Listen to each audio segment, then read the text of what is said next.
Hey everybody, Steve from Sphinx Moth Travels here. In this vlog post, we're going to be talking about why should you travel at all when everything looks the same everywhere you go. Doesn't matter. Within the country to a different country, you travel somewhere, sure, they have buildings, they have trees, they have rocks, they have birds, they have things like that song about horse with no name. Why spend all that money getting on a plane or a bus or a car, whatever, to go to some place and they have all the same kinds of things that you have in your very hometown, maybe, or just a few minutes from your hometown? Well, I'll tell you, it's because if you spend any amount of time in any place that's different destination from your hometown, you will start to see the differences, primarily in the culture and the people. Don't tell me for a nanosecond, I wouldn't believe that the beaches in Florida versus California versus Cape Cod, Massachusetts versus Australia, they're all some kind of difference. There's always some kind of difference between beach culture in all these different places that I've mentioned. So even within the same country, mostly.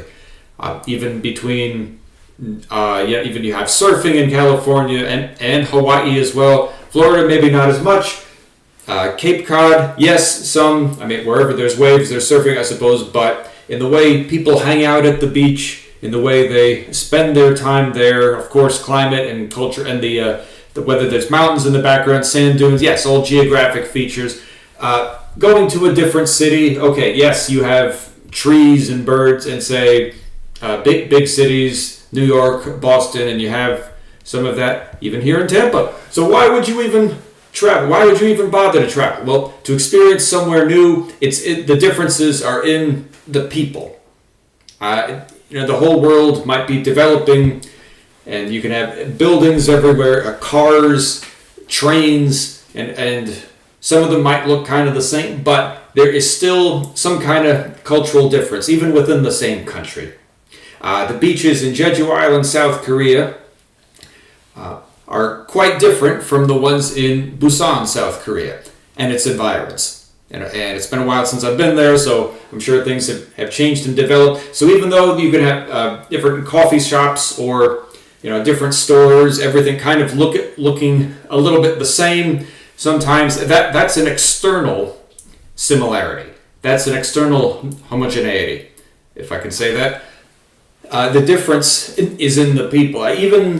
Even within a state. I'm sure you could pick any two towns in, let's say, the D.C. metro area, Washington, D.C. in the States, any two towns within the surrounding environment, the suburbs, and you will find cultural differences just in the way people carry themselves, the way they live. So that's something to think about the people. Even going into a store, the way you're greeted in a store.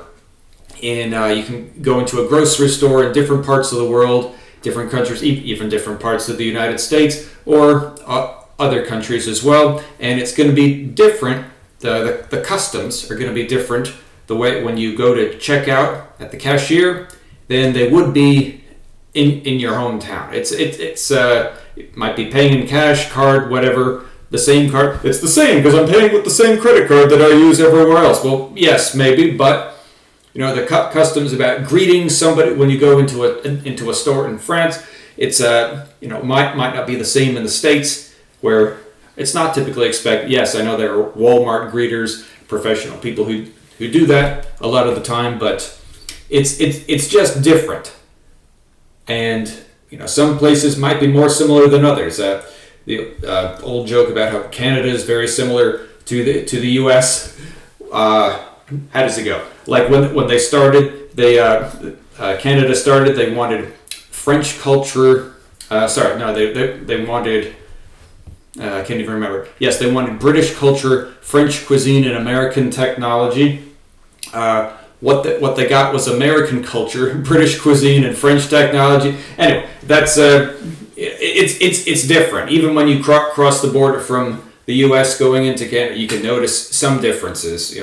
Even in Niagara Falls, where they take American currency just on the other side of the border, it's in the people. It's in the people, and I think if you spend any amount of time traveling, that even domestically, even within your own state, Even if you live in a small state like Connecticut, where I grew up, you will start to notice these differences. And just a little bit of a side note, my sweetheart, Maria, just reminded me that we took our engagement photos almost 6 years ago.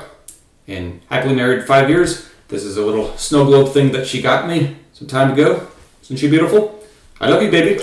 See the little hearts right there? She'll make an appearance in these videos at one point in time. But for now, toodaloo. If you haven't done so already, please go to sphinxmothtravels.com, download the free Top 11 Travel Health and Safety Myths. Completely free. Sign up. Get yourself that PDF document.